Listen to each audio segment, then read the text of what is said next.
স্বাগতম বিয়ামনাথ চেনেলৰ পৰা আপোনালোকক। তো আজি আমি লাভ আহিছোঁ আপোনালোকৰ তৰফৰ পৰা। তো আপোনালোকে ভাবিছোঁ আপোনালোকে ভিডিঅ'টো চাব।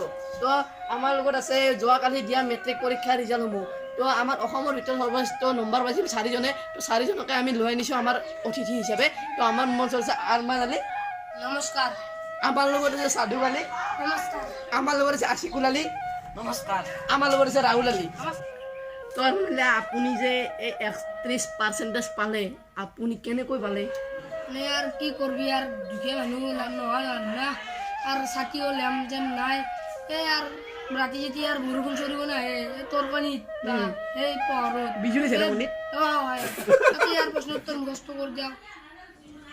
হৈ গৈছে দে, আপুনি বহুত কষ্ট কৰি এই 31%টো পাইছে। আৰ কি কৰবি ঠিকে আছে, এতিয়া আপোনাৰ মই পিছলৈ আহিম। তো আপোনাৰ তাক আহিছোঁ সাধু কালি। তো আপুনি কি ক'ব?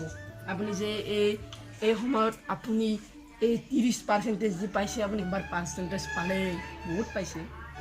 মই বেছি পঢ়া আছা কলামটি লওঁ বহিটি লওঁ নকাল লেখবা ধুলো পুৱাই মেট্ৰিকক নিয়াও।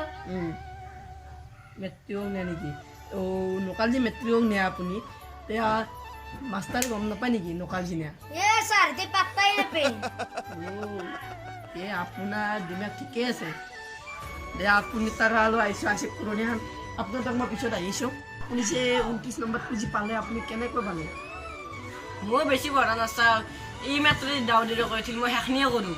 হয় নেকি? তাৰমানে মাষ্টাৰবিলাকে চকুত নপৰে নকালত। একদিন মই ধৰাত পৰিছোঁ হ'ল সেই ছাবজেক্টখন মই কান্দি কাটি হ'লেও ছাৰে মোক সেই ছাবজেক্টখন পাছ কৰি দিছে। আগদিনে পৰিছিলে, সেইকাৰণে মই পাছ কৰিছোঁ। তো আপোনাৰ লগত মই পিছত কথা কৈছোঁ। তো ৰাহুল আমিন, আপুনি যে 28 নম্বৰ পাৰ্চেণ্টেজটো যে পালে, এই 28 নম্বৰ পাৰ্চেণ্টটো আপুনি কেনেকৈ পাইছে? বাকলাত তলত মই নকাল কৰি নিছিলোঁ। ছাৰ হাতে হাতে হিংসা গলবল চলবাৰী মই গলবাৰীত কিনে না বাকলাত তলত আপুনি দুটাত কৰি আপুনি আৰু চালা। হয় নেকি? তো আপোনাৰ কথা পাতিম। তো এতিয়া আমি বিয়াম লাইফ চেনেলটোৰ পৰা সুখী হৈছোঁ যে ইয়াতে কেনেদৰে পাছ কৰিলে। যে আৰমানানী ক'লে যে তেওঁ বিজুলী ঢেৰেকণিত পঢ়া চাই তেওঁ এই 31 নম্বৰ পাবলৈ সক্ষম হৈছে। আমাক সাধুকালি ক'লে যে তেওঁ যে মই 30% পাবলৈ সক্ষম হৈছোঁ নকালৰ দ্বাৰাৰে। তো আমাৰ আশিকুল ৰমনে ক'লে যে তেওঁ নকালৰ দ্বাৰাৰে পাছ কৰিছিল। আৰু আমাৰ ৰাহুল আমিনে কি ক'লে যে তেওঁ কাঠ বাকলাৰ তলত দি নকালি দি লিখি কি কৰিলে, পাছ কৰিলে। তো অৱশেষত আমি আৰমানানীক জানিব খুজিছোঁ তেওঁ যে মেট্ৰিক পৰীক্ষা দিলে তেওঁৰ ভৱিষ্যতত কি কামনা কৰিব। তো চাওঁ আমি। তো আৰমান আলী, আপুনি যে অসমৰ ভিতৰত সৰ্বশ্ৰেষ্ঠ নাম্বাৰ পাইছে, তো এই নাম্বাৰ পাই আপুনিতো যি ইচ্ছা তাকো কৰিব পাৰিব, কাৰণ ইমান নম্বৰ পাইছে, মেট্ৰিক পৰীক্ষাত ইমান ভাল হৈছে। তো আপুনি এতিয়া কি পঢ়িম বুলি ভাবিছে? এতিয়া মোৰ পঢ়বেটো আশাছিল ডাক্তাৰে যদি বেছিকৈ নাম্বাৰ পালোঁ আৰু মই কামাণ্ড হ'বাৰে ইচ্ছা। তাৰমানে কামাণ্ড হ'ব নেকি? কামাণ্ড ঠিকে আছে, আপুনি কামাণ্ড হোৱাৰ মোৰ শুভেচ্ছা থাকিল। আমাৰ লগত এজন মুখ্য অতিথি আছে সাধুকালি। তো তেখেতেও এই অসমৰ ভিতৰত 2য় স্থান লাভ কৰিছে। তো তেখেতক আমি মতামত দিলাম। তো আপুনি যে অসমৰ ভিতৰত 2য় স্থান লাভ কৰিলে, তো তাৰে কাৰণে আপুনি কি পঢ়িম বুলি ভাবিছে?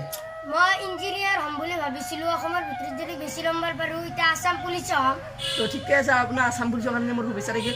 তো আমি নেক্সট আহিছোঁ ব্যায়াম লাইভৰ তৰফত পাবলৈ বিচাৰিছোঁ যে আমাৰ অসমৰ ভিতৰত 4জনকৈ সৰ্বশ্ৰেষ্ঠ নম্বৰ পাইছে। তো তেওঁলোকে কি পঢ়িব?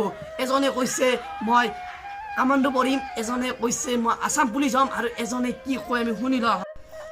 তো আমাৰ লগত আছে আশিকুৰ ৰহমান। তো আপোনালোকে কি ক'ব? মোৰতো ডাক্তাৰে পঢ়িবৰ ইচ্ছা আছিল। মই এতিয়া যি হায়েষ্ট নম্বৰ পালোঁ, highest number 29 number highest number, এইটো মই এতিয়া ডাক্তৰ নপঢ়ি এতিয়া মই ৰাজনীতিত ওলাব আপুনি। তো ঠিকে আছে, আপুনি ৰাজনীতিত ওলাই অসমখন আগুৱাই নিয়ক, আপোনাৰ ভৱিষ্যত হওক দেশখনৰ কাৰণে। তো নমস্কাৰ, আমাৰ লগত আছে বিয়াম লাইভ দৰ্শক। তো আমি লাইভ টেলিকাষ্ট কৰিছোঁ। তো আমাৰ লগত আছে ৰাহুল আমিন। তো আপুনিতো অসমৰ ভিতৰত 4 নম্বৰ স্থানত আছে। আপুনি অনাগত দিনত আপুনি কি পঢ়িম বুলি ভাবিছে? মই কি কৰিম তই মিটিং হ'লে কোৱা। মই নাচ পঢ়িম।